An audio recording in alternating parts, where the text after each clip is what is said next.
everyone, welcome to myself, Max McGillivray from Beanstalk Global. Just had a great catch up with all of our expert panel from the Women in Food and Farming.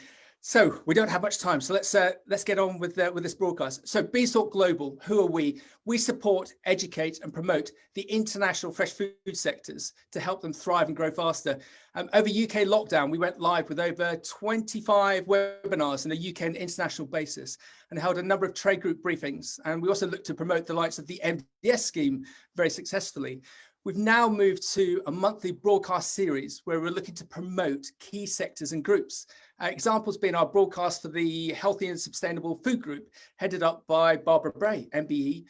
We're also live with the UK Food Service broadcast, partnered by Total Produce PLC. And we're also live with Global Women Fresh, who are looking to get more women involved in fresh produce from the field to the boardroom globally. And actually with that group, there's similarities with your group in that with Global Women Fresh, we're about 3 months in advance. We've done 3 broadcasts with them. We've managed to gain them 250 new members already. And via them, we're very excited to say we're going live with the United Nations in December and their Women in Trade program with representatives from 4 continents in early December, as I say. So our raison d'etre is that we want to create the conversation. We don't want to be part of it.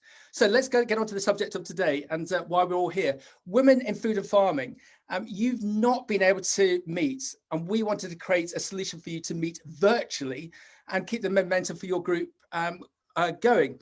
Christine and I have done a number of webinars and broadcasts, and she and I had this conversation about how we could help yourself. So come on, Christine, come on in and let's hear about women in food and farming for those that aren't fully aware. Yeah, well, back in 2010, the Chief Exec of Natural England, Soil Association, LEAF, Linking Environment and Farming, and the Game Conservancy and Wildlife Trust met on a farm. And they looked at each other and said, crikey, we're all women. This happens so rarely in our industry. Maybe we should do more to support each other. And they contacted me as head of the Co-op Farms, which is one of the largest farming businesses in the UK. And Jane King, who is Chief Exec of Farmers Weekly, said, why don't we meet up? And we decided we would meet up, but we would each bring 2 people that none of the rest of the group would know, which meant that we all brought younger people along. And that's really how our network started. And then we kept meeting. So every time we met somebody, you could invite somebody along. And we've now got to a membership of nearly 500. And we meet up in London. There's another group going in Norwich. There's one that started in Edinburgh. And we just chat. We generally have a speaker and we get to have a good old catch up. And we haven't done that since March. And this is a fantastic opportunity. And much thanks to Max and to all of the sponsors for seeing if we can make it work virtually. Christine, thank you. So what we're going to just, Christine and I are just going to run through the format for you today. We're going to bring in a minute an amazing lady, Anna Harris, and I'm going to have a conversation, a catch up with her to find out about her background.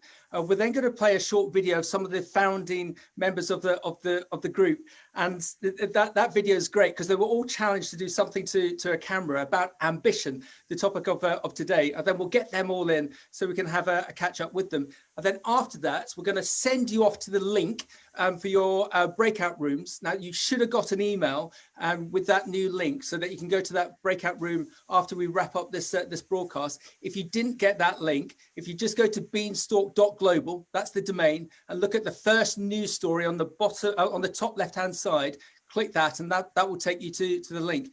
And we also must remember, Christine, that one thing I'm really keen to do, as we've done with other groups, is to get your membership up. To me, 500 members is great, but I think, especially with this technology and the number of people that have signed up and the fact we're going to Facebook Live, you should get to 1,000 members within, I don't know, 3-4 months, which I think would be brilliant. And to do that, all you need to do is to go to the More People website and look for the link to join Women in Food and Farming. And then Claire Smith there will get you all allocated and keep you updated on future broadcasts or when we get out of our current situation, future meetings.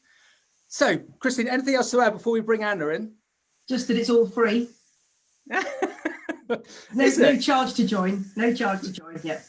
Excellent. Yeah, and I was very privileged to interview you, Christine, at one of the More People events and Women of Food and Farming at Savills. And we did the interview on camera before you got going, and you could just see how professional the setup was. I can't remember which speaker you had that day, Kirsty, but the feedback I got was very, very positive. So it's a very, very noisy event. Always. I can't believe any of the events with all of yourselves are ever quiet. So come on, let's Anna, come on in. Okay. So Christine, how did you first meet Anna? Anna was doing her MBA, and it was about ambition and about women in the groceries industry. And she contacted me and asked if we could have an interview. And then we realised that we lived quite close to each other. And since then, we've been on park runs together and all sorts of things. Fantastic. So Christine, if you could just step away and turn off your audio and video.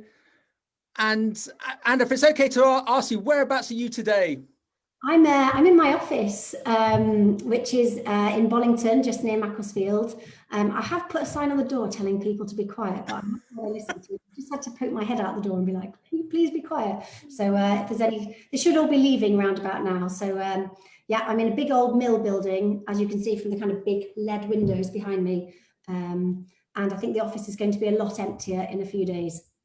Oh, yeah, I wonder what's happening come Thursday. So I've made your Wikipedia page. So I'm just going to read out your Wikipedia page. So here we go. See what you think.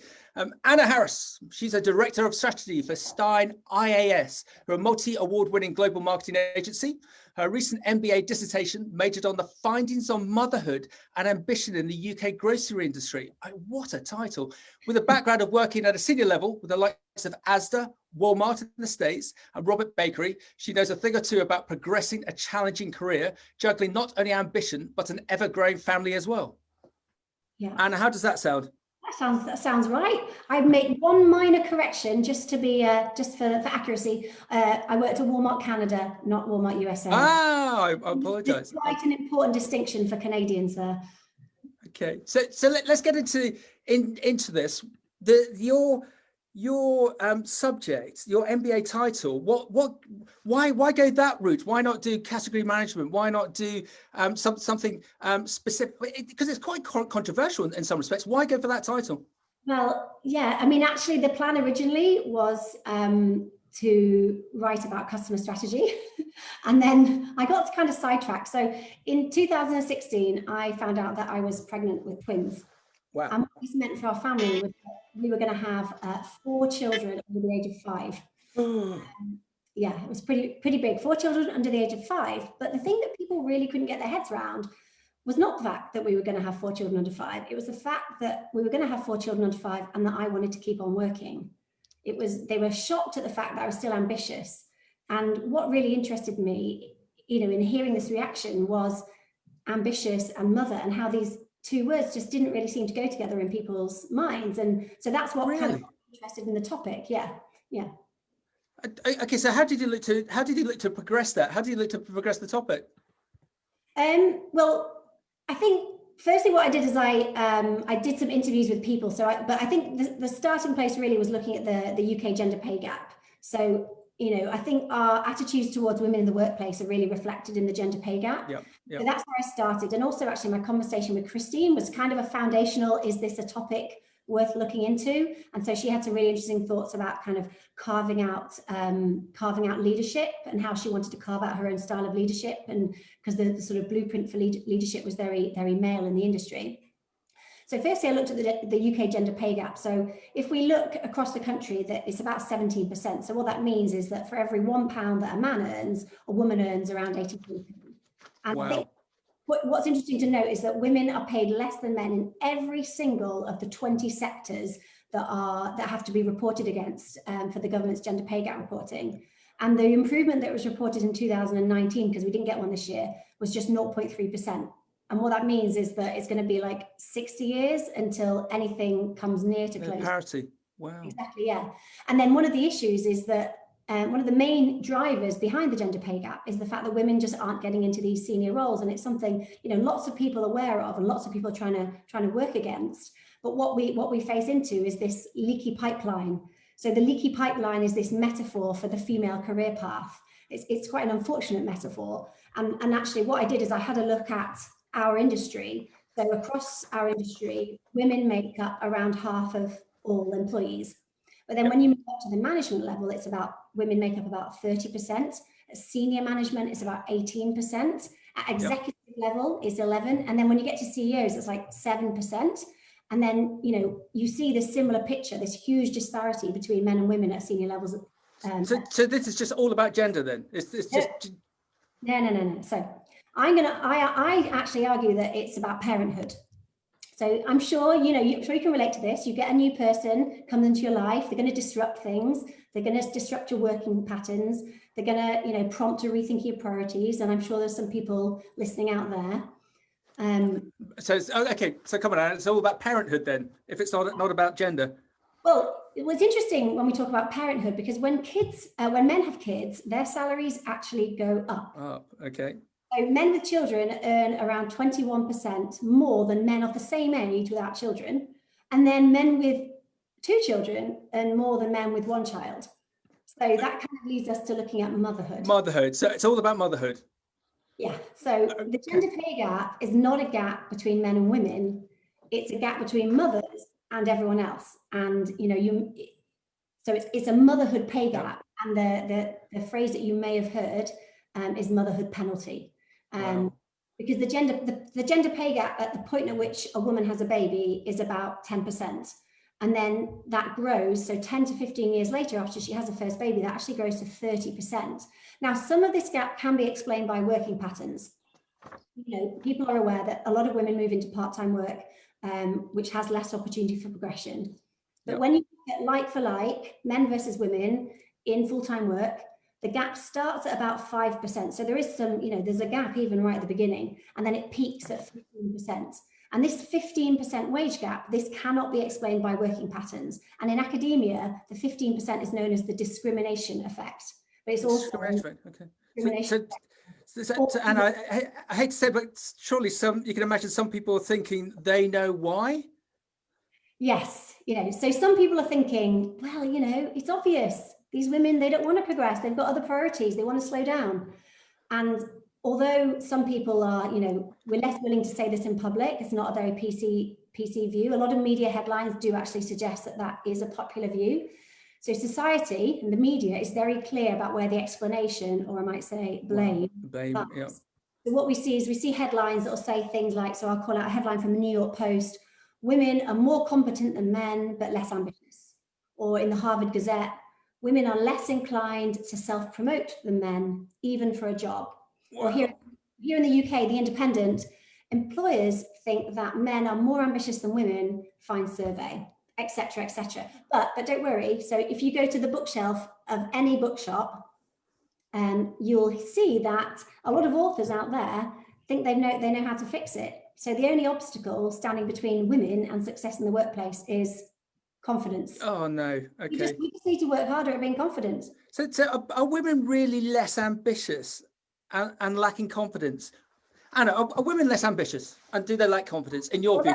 You're an expert. Tell us. Well, I did this research, and I'm seeing all this message that it's, you know, it's about, well, women, they're just less ambitious and they're less confident. And that's what I wanted to find out, because I couldn't find the answer out there. So a key part of my research was speaking to the women themselves. So what I did is through the Grocery Girls, which is a network that was set up by Jo Whitfield, who's the food chief exec of the co-op. And so through Grocery Girls, I spoke to women in management roles, and they were in entry-level roles, they were in very senior roles, and they were all working in the grocery industry, either for food manufacturers or for brands or for growers or in the supermarkets themselves.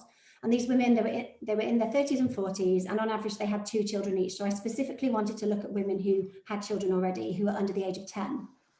And what I found, and actually, you're going to listen to this and think that some of it's a bit depressing, like it's all the fault of management depressing. And it is true that management do play a huge role in the gender pay gap. And also I should point out that, you know, government structures like parental leave and childcare provision, which I don't address here, also play a massive part. But that's those are structural things that I'm not looking at right now. So I'm here looking at what within the company sort of sphere, what can be done. And although there is a bit, it's all the fault of management, what I would say is I'm a manager. Many of you listening are managers, or you're going to be at some point in your career. So, you know, I'd say this is a really important topic to kind of listen and learn about. But I think the first thing I need to bust these two myths. So myth number one is women are less ambitious than men. And myth number two is women are less confident than men. So firstly, like ambition. So are women less ambitious after they've had children?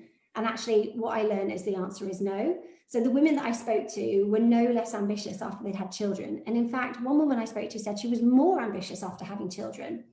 And now this is where we had this conversation, didn't we, Max, about I'm going to ask you to read out some quotes from some women that I interviewed. So I'd like you to read the first quote, and this is the MD of a small UK fresh food supplier.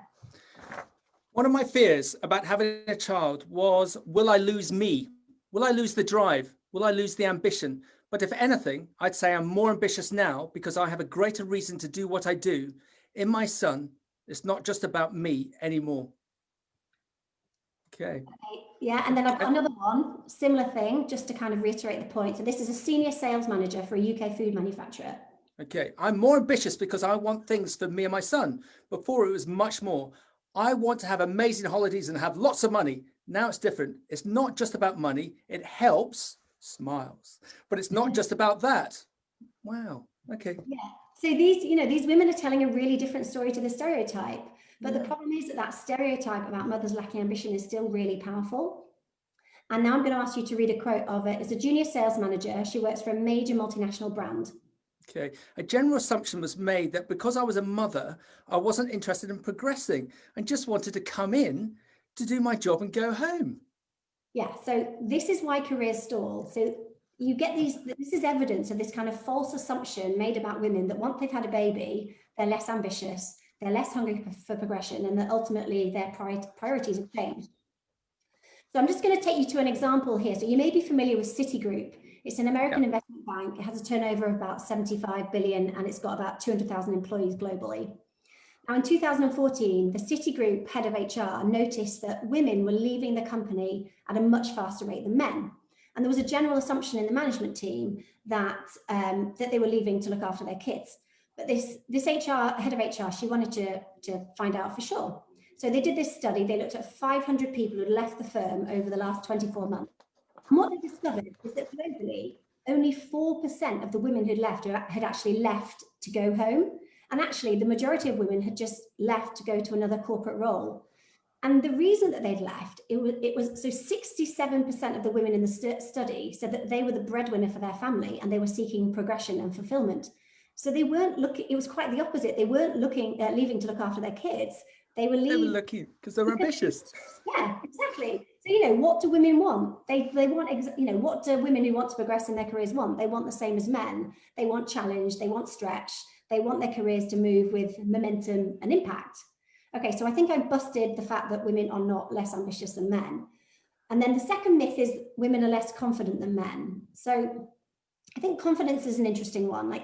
So how much is the confidence of returning mothers to blame for the motherhood penalty? What I would say is that for anyone, male or female, it's really hard coming back to work after a long break. And actually the most women that I spoke to, they were actually put into a new role when they came back from their maternity leave.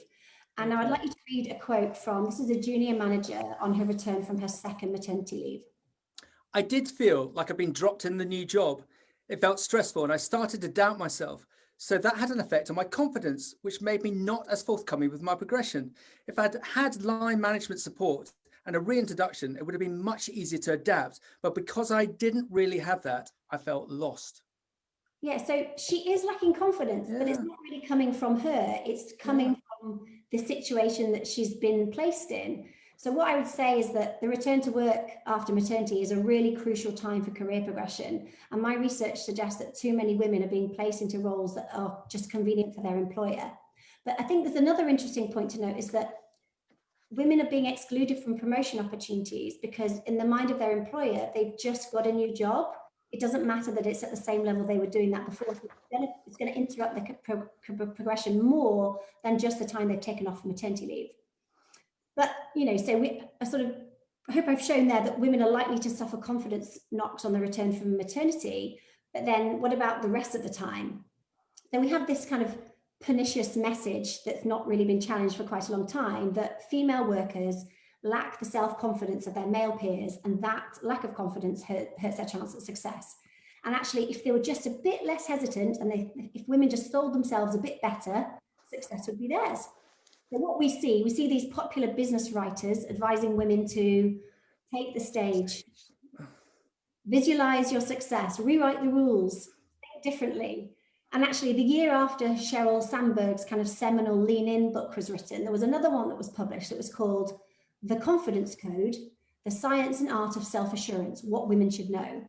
And what the authors wrote, the main point was that the confidence gap is an additional lens through which to consider why it is that women don't lean in. And actually, I say that this confidence gap, it's just fabricated in order to kind of publish a book. And it is not the real reason why women aren't progressing at work. And actually, there was a study done by Professor Laura Gillen, I think that's how you pronounce it. So she's a professor of organizational behavior, and she basically disproved this idea of the confidence gap. So she says that not only is there no evidence to suggest that women are less confident than men, but her research actually showed that women who are viewed as self-confident aren't more likely to be promoted to get ahead at work. So what she did is she looked at high-performing workers in a multinational technology company. And although the men that were viewed as self-confident were more likely to be promoted, actually the research found that this wasn't the case for women, and the women were judged for promotion based on their ability to be warm, caring, and sociable. So kind of going back to the beginning of the myth that I need to bust, I would argue that selling confidence training to women returning to work is absolutely tackling the wrong problem. So Anna, what's holding women back then? Well, there are lots of things holding women back, but I'm going to give you 3 things that came out of my research that really impact on female ambition and confidence. And actually, they've got virtually nothing to do with the women themselves. So those 3 things are: 1, benevolent sexism; 2, unconscious bias and discrimination; and 3, the work-life battle. So firstly, benevolent sexism. Now, this wouldn't really be a question to you, Max, well, maybe, but have you ever been told, anyone listening, to kind of cover your ears so as not to hear something offensive? Yeah. Or have you ever kind of had a door sort of extravagantly opened for you? So these are examples of benevolent sexism. So it's this kind of slightly paternalistic prejudice directed towards women. It's often very affectionate, but it's actually quite patronizing. And it's an attitude that treats women as if they need men's help and protection. But there is a spectrum, okay? So I don't want people going, oh my God, are you saying that I can't hold doors open for women? So no, that's at one end of the spectrum. But at the other end of the spectrum, it's that attitude that means that women aren't offered travel opportunities at work. They're not offered a bigger job. The managers make an assumption that they don't want to be put in that situation. So there is a kind of a small thing that women can do in this situation. And I'd like you to read the next quote. This is a buyer that I interviewed who actually did take some action to subvert that assumption. I wanted to apply for a job, simply throw my hat into the ring to say, hi, I'm back from maternity. Don't forget about me. I'm still ambitious. So this woman's manager, she was initially surprised that she'd applied for this job, and then quickly realized that it was just literally her continuing her career trajectory from before maternity leave. So what we see is this kind of default assumption that men are ambitious and they don't need to go and convince anybody. But the default assumption is that women, and mothers in particular, aren't ambitious. So women just have to shout that bit louder to be heard. So kind of applying for a job, even if you don't think you'll get it, is quite a useful thing. It shouldn't have to be the case, but it is something that does help.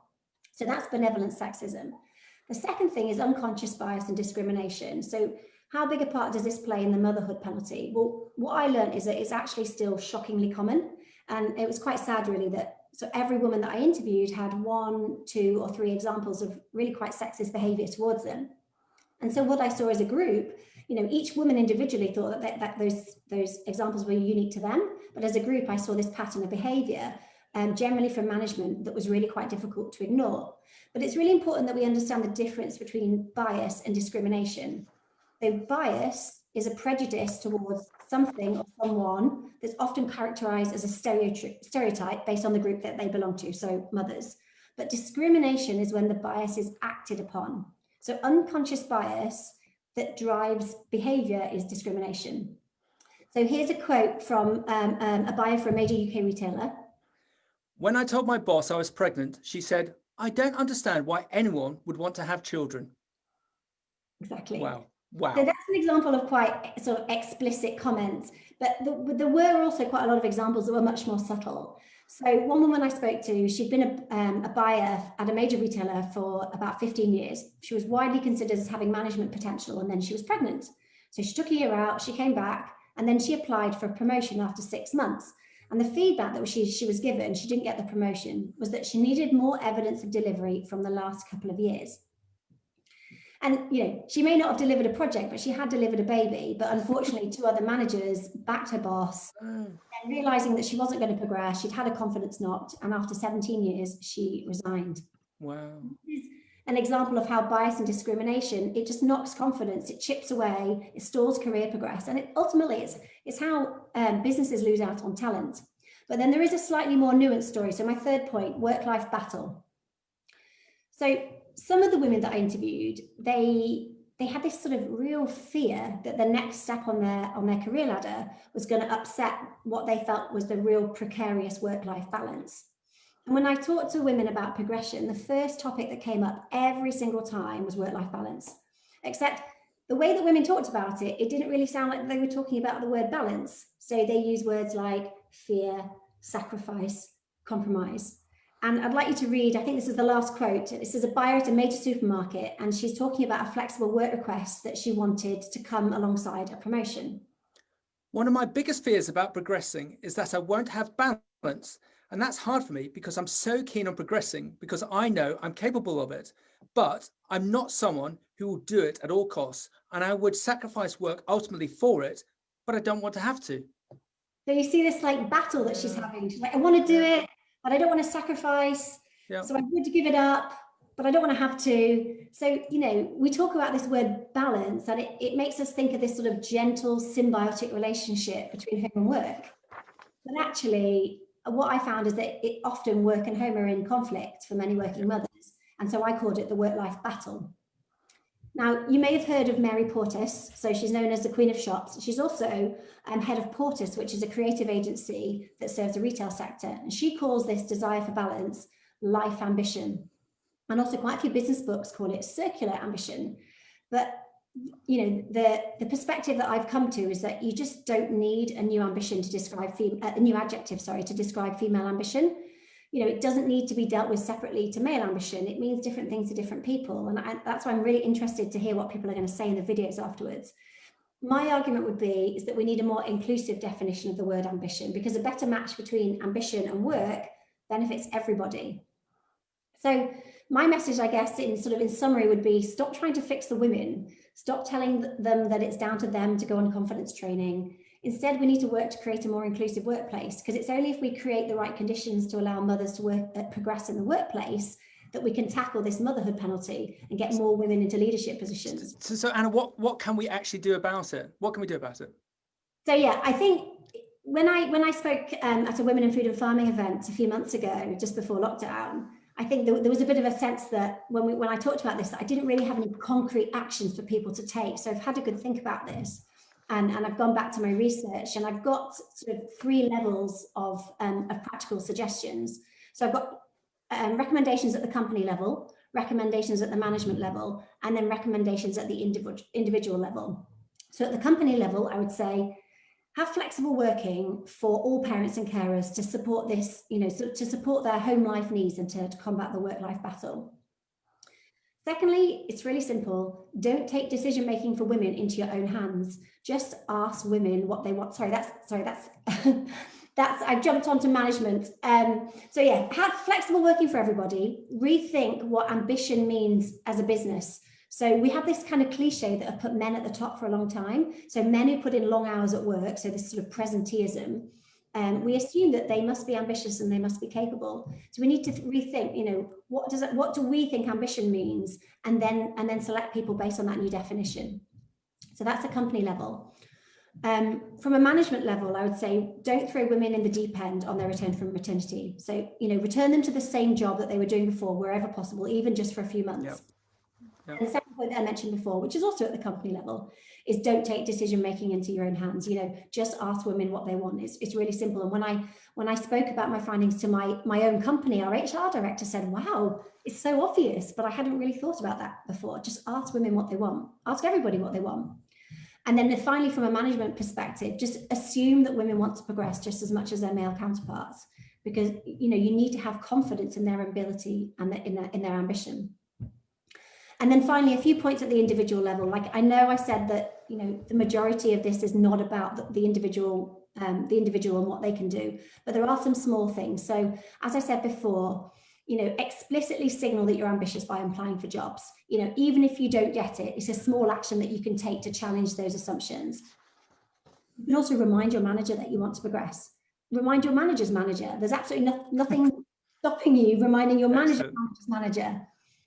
And then my last thing would be to read critically. So business books, you know, we all read business books, but they don't have all the answers. A lot of them are just trying to make money. Some of them are full of total crap. And some of them have great advice. So just take your time to notice the difference and don't be afraid to disagree with the business books. Because at the end of the day, we need to be very clear that women are ambitious. They are hungry for leadership positions. We need to create the right conditions to enable women to progress in the workplace. That's the only way that we can challenge the motherhood penalty and ultimately close the gender pay gap. And then if we can do that, then the words ambitious and mother might not be so shocking.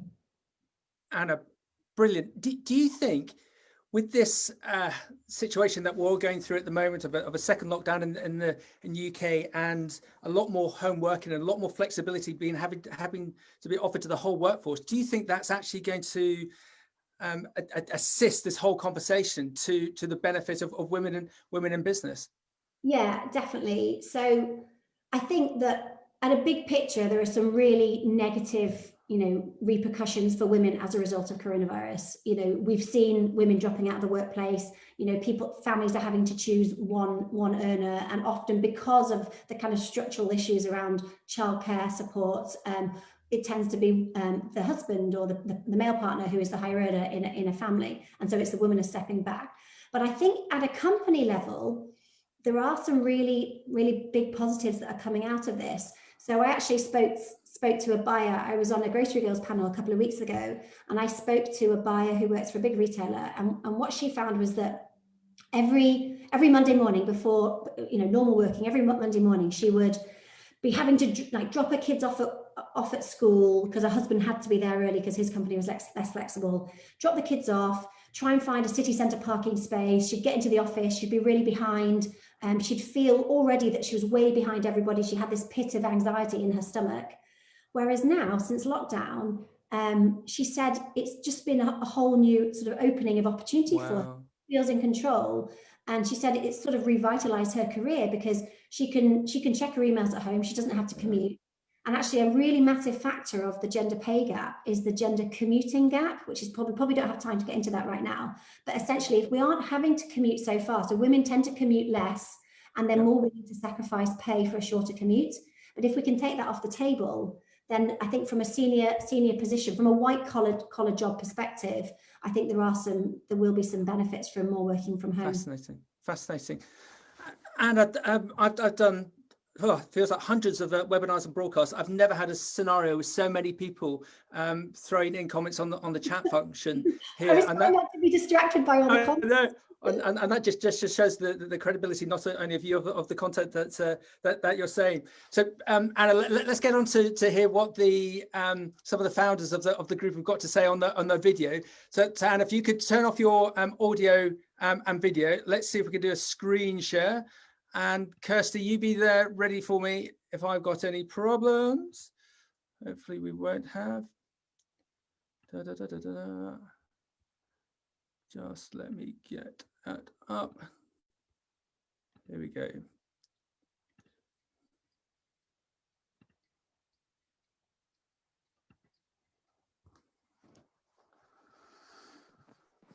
Max, have you pulled that cable out? I'm going to give this a go. 1 minute unscripted on ambition. So I think for many women in family business in particular is a really tricky word. I think I've spent a lot of my career dealing with the consequences of perhaps achieving some of what I thought were my ambitions, only to realise that perhaps they were things that other people told me were important, and they weren't really the things that I thought I should be perhaps achieving for myself. So I suppose my key piece of advice, keep it short and simple, with ambition, is to be very careful about what you're adopting because other people told you you should be doing it, versus what you're doing because you're really passionate about doing it yourself. That might not be a job, that might be a way of living, that might be a way of thinking. And if you define those ambitions and those common threads within all the different things that you can do, I think that will inevitably take you further and give you more satisfaction than perhaps adopting other people's ideas of what you should be doing. Thanks. Well, following Emily's outstanding example, I'm going to try and do mine unscripted now. Ambition, I think, is a bit of a dirty word. I have heard people put down people, particularly women, by saying they're far too ambitious, which sort of means don't really want them in my team, maybe rather have a steady Eddie, maybe someone that's not going to challenge me too much. And it's not a word I have ever used about myself, actually. I'll frequently tell people that I'm passionate, that I'm determined, that I'm competitive even, but I don't think I've ever said that I'm ambitious. And I think maybe ambition to me means much more about having a real goal of what you want to do in life. And I think, you know, if you're in medicine and you say that I want to become a consultant, that's a sort of a normal ambition for people to do in that profession. So maybe I'm a bit lost because of the industries that I've been in. And I've generally had my head down in a job and not really thought very much about what the next one is going to be. Which is why I always say to everybody else, much younger than me, get yourself a mentor, because they're going to help you. And if you do have an ambition, they will help you plot your track to get there. And if you don't have any ambition, but you're passionate and you're competitive and you're determined, I'm sure they will help you move in the right direction. Thanks very much. What does ambition mean to me? Oh, there are probably two aspects to this. For me, one of the big things was about feeding the curious. And that was about using my applied biology and digging deeper. So it was about learning how pesticides work and how they can give better outcomes. And also learning about potatoes, which was my sort of one crop that I learned in real detail. And then it was about taking those learnings and making sure that we tried to create better outcomes, but always that they were done collaboratively. So any work or any projects was always the outcome of a team rather than as an individual. Which brings me on to the second aspect, if you like, of ambition. It's about personal integrity and making sure that whatever you develop and however you develop, you always do it with respect to your own moral compass.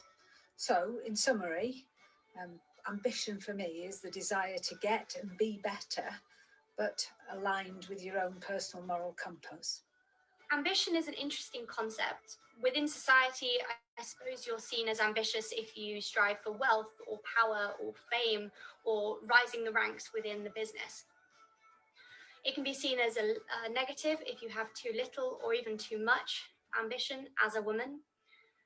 For me, ambition is much more to do with goal setting and pushing the boundaries, changing the status quo. I've been very lucky. I've been surrounded all my life by strong, entrepreneurial, ambitious women.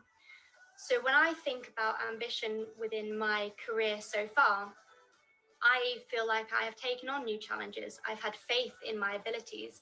I've learned new skills. And more importantly, I want to pass on the ambition of, achieving within the workplace. For me, ambition is about going after the things that you want and pushing yourself to achieve them. It means not settling. It doesn't have to be what society would deem success. It's entirely personal. It could be a career objective, a personal challenge, or just about the kind of life that you want to lead. Being ambitious is sometimes perceived as a negative trait because there's an assumption that it means that you'll stop at nothing to get what you want and don't care who you have to tread on to get there. But that isn't the case. You can be kind and compassionate and support others and still follow your dreams. It can be scary to share our ambitions because it opens us up to being perceived as a failure. However, when we do this, it makes us accountable and gives us space to ask others for support and allows our friends to cheer us on. Hello, I'm KIRSTY BARDEN and I'm the Business Development Manager at MBS. To me, ambition is a deeply personal thing. I think it's important to identify your own goals and not be determined by what other people may define as a success. It's important to identify your goals and highlight anything that may be an obstacle in order to determine the best route to success. It's also important to let others around you know of what your ambitions are so that we can support each other.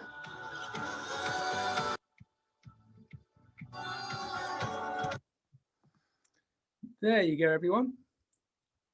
Everyone, could everyone come back in, please? Can we have everyone in?